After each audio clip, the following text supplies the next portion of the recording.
जय श्री महाकाल। आज का ब्लॉग हम स्टार्ट कर रहे हैं महाकाल की नगरी उज्जैन से।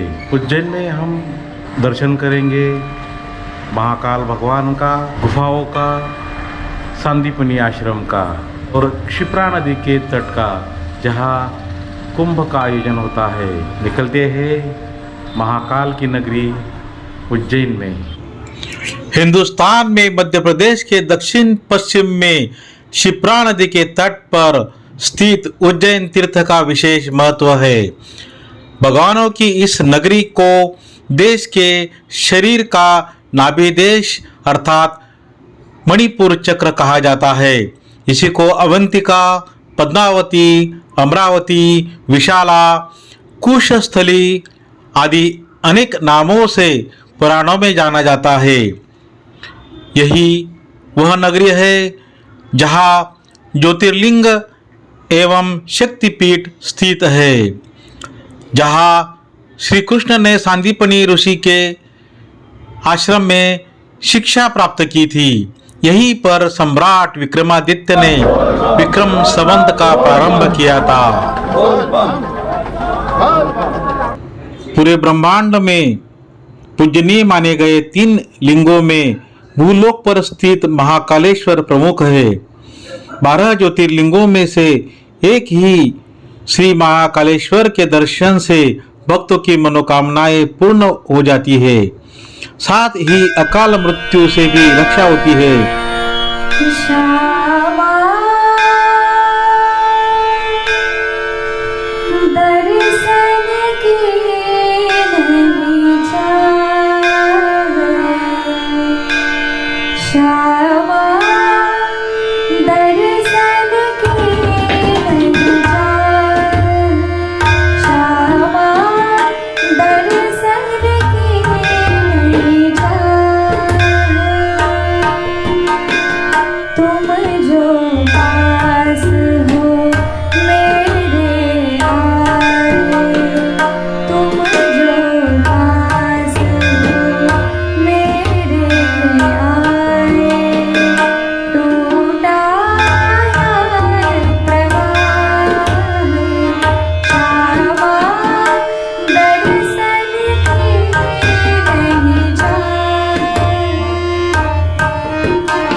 इस मंदिर परिसर में और भी सारे मंदिर है। बाकी सब मंदिरों में हमने दर्शन किया, परिक्रमा की। थोड़ी देर तक यहाँ बैठकर नामस्मरण आदि किया। बहुत ही प्रसन्न लगा, मन बड़ा ही हर्षोल्लादित हो गया। हमारे कई भक्तों ने मंदिर के प्रांगण में थोड़ा सेवा कार्य भी किया। उसके लिए उनकी बहुत बहुत बधाई।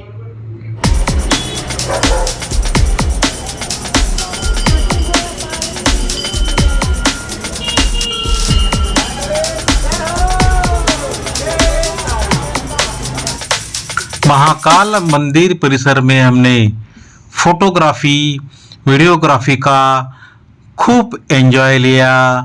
बहुत सारे फोटोग्राफ्स निकाले, ग्रुप फोटो भी लिए और सभी को बड़ा ही मज़ा आया। भगवान महाकाल के दर्शन के बाद हमें काफ़ी जोर से भूख लगी थी, क्योंकि समय काफ़ी हो चुका था। इसलिए हम श्री श्रीधर धाम भोजनालय में पधारे और यहाँ भोजन का आनंद लिया। जय श्री महाकाल। जय महाकाल। होटल है हमारा श्रीधर धाम भोजनालय एवं रेस्टोरेंट के नाम से, जी जी नरसिंह घाट पर, चौराहे पर, माता हरशक्ति मंदिर के पीछे, झालरिया मठ। ओके। महाकाल मंदिर से मात्र 200 मीटर की दूरी पर है। शुद्ध शाकाहारी सात्विक भोजन है, बिना लहसुन प्याज का खाना मिलता है। हमारे यहाँ खाने के साथ साथ रुकने की भी सुविधा उपलब्ध है। अरे बाबा, थैंक यू, बढ़िया भोजन था, हमने प्राप्त कर लिया है। यूट्यूब पे डालेंगे, आइएगा दोबारा। बिल्कुल। जय श्री महाकाल। जय श्री महाकाल। कोई भी भक्त यहाँ आ सकते हैं, प्रसाद ले सकते हैं। भोजनानंद प्राप्त करने के बाद सरकारी बस में हम निकले संपूर्ण उज्जैन दर्शन के लिए। बस का किराया 90 रुपीज़ पर पर्सन है। बस की यह सुविधा काफ़ी बढ़िया है। उज्जैन में बाकी धार्मिक मंदिरों में यह बस आपको लेके जाती है और ड्राइवर द्वारा थोड़ा मार्गदर्शन भी किया जाता है। अभी हम पहुँचे महर्षि सांदीपनी आश्रम में। यहाँ भगवान श्री कृष्ण, बलराम, सुदामा इन्होंने गुरु के घर पढ़ाई की थी। मानव अवतार में भगवान ने गुरु का महत्व विशेष बढ़ा दिया है।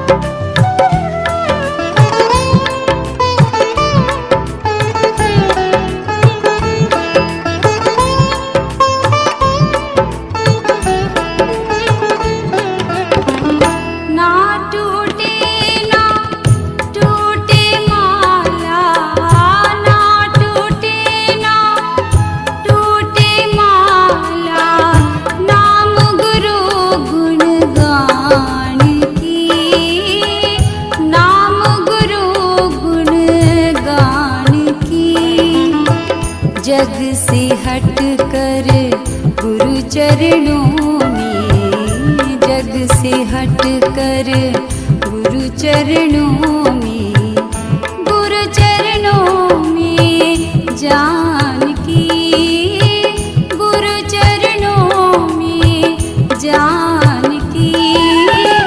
ना टूटे ना टूटे माला, ना टूटे ना टूटे माला, नाम गुरु गुण गान की।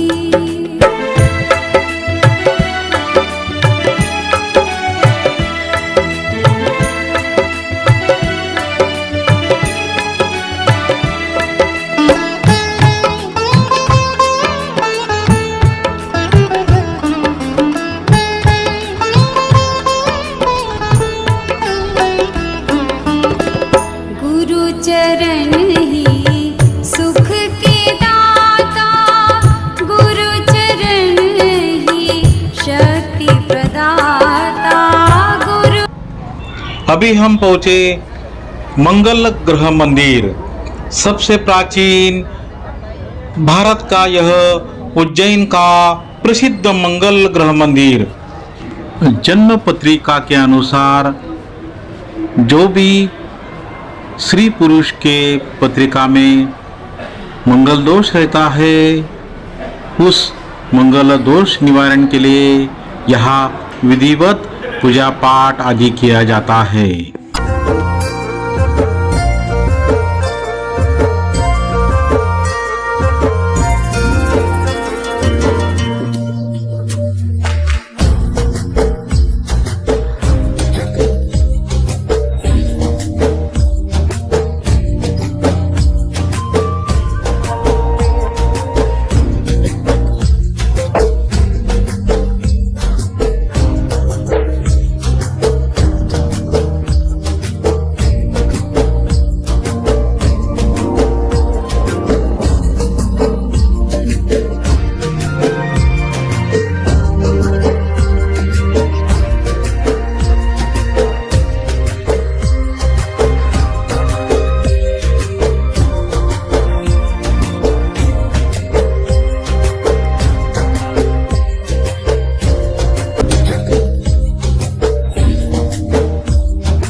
यह है मंगल ग्रह की माता भुवनेश्वरी अर्थात पृथ्वी माता का मंदिर।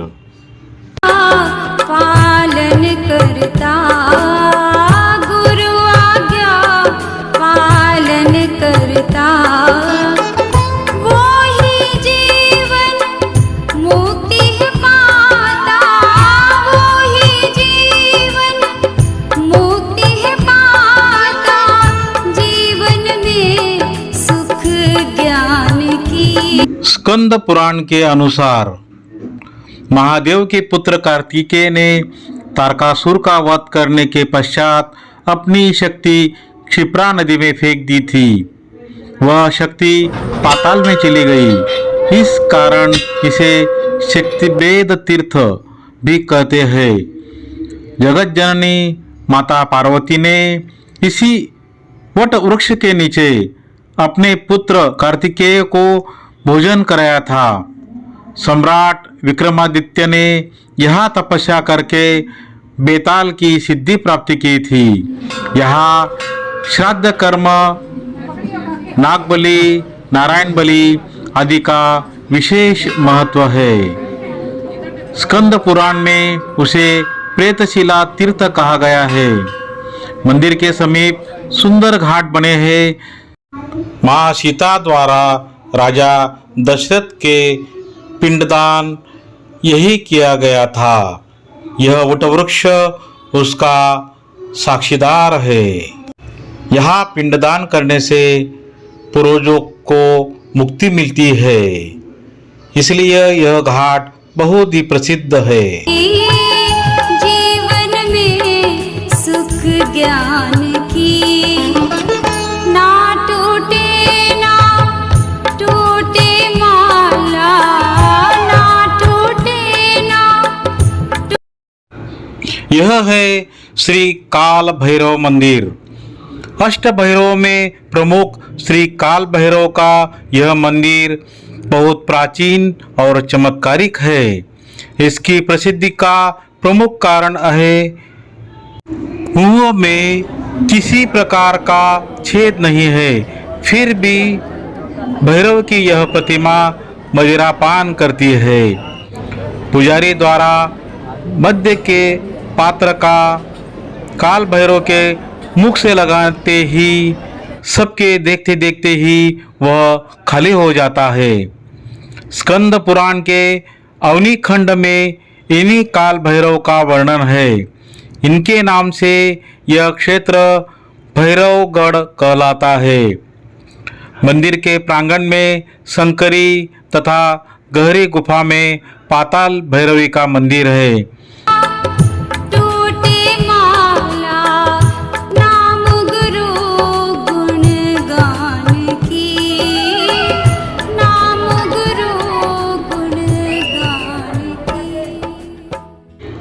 यह है श्री भर्तृहरि गुंफा। सम्राट विक्रमादित्य के बड़े भाई महाराजा भर्तृहरि की साधना स्थली। भर्तृहरि गुफा गढ़कालिका के दक्षिण में स्थित है। राज्य का त्याग करने के पश्चात भर्तृहरि ने नाथ पंथ की दीक्षा ली और इसी स्थान पर साधना की। क्षिप्रा तट पर स्थित यह प्राचीन गुफा बौद्धकालीन व परमारकालीन स्थापत्य रचना है। गुफा का प्रवेश मार्ग संकरा है। अंदर गोपीत चंद की प्रतिमा है। भर्तृहरि की धुनी के ऊपर शिला पर हाथ के पंजे का निशान है। कहा जाता है कि इनकी घोर तपस्या से डरकर इंद्र भगवान ने तपस्या भंग करने के लिए उन पर शिला फेंकी, जिसे भर्तृहरि ने हाथ के ऊपर करके रोक लिया था। इससे भर्तृहरि के हाथ का चिन्ह इस शिला पर अंकित हो गया। गुफा के अंदर चारों धाम जाने का रास्ता भी बताया जाता है, जो आजकल बंद है। यहाँ से कुछ दूरी पर नाथ पंथ के प्रमुख आचार्य मचिंद्रनाथ की समाधि है। उनको पीर मचंदर भी कहा जाता है।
निरंजन। जय सद्गुरु।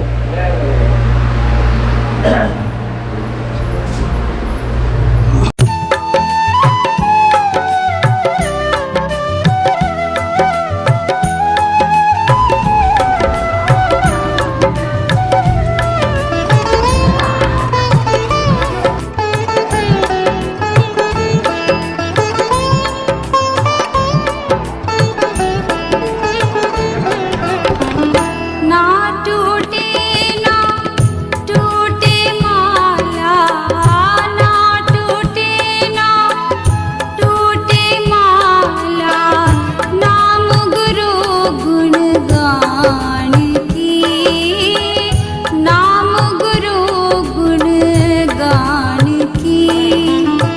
जग से हट कर गुरु चरणों में, जग से हट कर गुरु चरणों में, गुरु चरणों में जान की, गुरु चरणों में जान की। ना टूटे ना टूटे माला। यह है श्री गढ़कालिका देवी। गढ़कालिका देवी महाकवि कालिदास की आराध्या देवी रही थी। इनकी कृपा से ही कालिदास को विद्वत्ता प्राप्त हुई। यह तांत्रिक सिद्ध स्थान एवं शक्तिपीठ है। त्रिपुरा महात्मा के अनुसार देश के 12 शक्तिपीठों में छठा स्थान यही है। यह मंदिर जिस जगह है वहाँ पुरानी अवंतिका बसी हुई थी। गढ़ की देवी होने के कारण यह गढ़ कालिका कहलाई। उज्जैन नगर से 2 किलोमीटर दूर स्थित इस मंदिर में कालिका देवी की भव्य एवं विशाल काय प्रतिमा विराजमान है। देवी के एक तरफ महालक्ष्मी और दूसरी ओर मां सरस्वती की प्रतिमाएं हैं। मंदिर के पीछे गणेश जी की प्राचीन प्रतिमा है तथा सामने पुरातन श्री हनुमान मंदिर है। कुछ दूरी पर क्षिप्रा नदी है। यहाँ सतियों का स्थान है। पुराणों में गढ़कालिका के स्थान का विशेष महत्व है। यहाँ दुर्गा पाठ की परंपरा है तथा नवरात्रि में इनकी विशेष आराधना होती है। अकाल मृत्यु ओ मरे, जो कार्य करे चांडाल का, काल उसका क्या करे, जो भक्त हो महाकाल का। क्षिप्रा नदी स्कंद पुराणों में वर्णित यह सर्वश्रेष्ठ नदी है, जिसके तट पर हर 12 वर्षों में विश्व प्रसिद्ध सिंहस्थ महाकुंभ का पावन आयोजन होता है। क्षिप्रा नदी का यह घाट राम घाट नाम से प्रसिद्ध है। स्टेशन से 3 किलोमीटर दूरी पर स्थित है। क्षिप्रा महासभा द्वारा श्री राम घाट पर गोधुली बेला में नित्य आरती की जाती है। यह है श्री लक्ष्मी वेंकटेश मंदिर। यहाँ मंदिर में आते ही पुराने गुरुकुल, पुराने आश्रम की याद आती है। यहाँ गौशाला भी है, गाय बछड़े भी दिखाई दिए। बहुत ही सुंदर स्थान है। मन अति प्रसन्न हुआ। सद्गुरु भी अंदर विराजमान है। देखिए बछड़े कितने प्यार से खेल रहे हैं। यहाँ मंदिर में अंदर काफी साफ सफाई और सुंदरता है। हमने मंदिर में दर्शन लिया। मंदिर में मूर्तियाँ अत्यंत सुंदर और सजीव लगती है। यहाँ का वातावरण बहुत ही प्रसन्न और भक्तिपूर्वक है। यहाँ आके पूरे दिन की थकान चली गई और चित्त बड़ा ही प्रसन्न हुआ। डाली डाली फूलों की तुझको बुलाए रे मुसाफिर, बादलों की ओढ़ के ओढ़नी वादियां गीत सुनाए मीठे मीठे।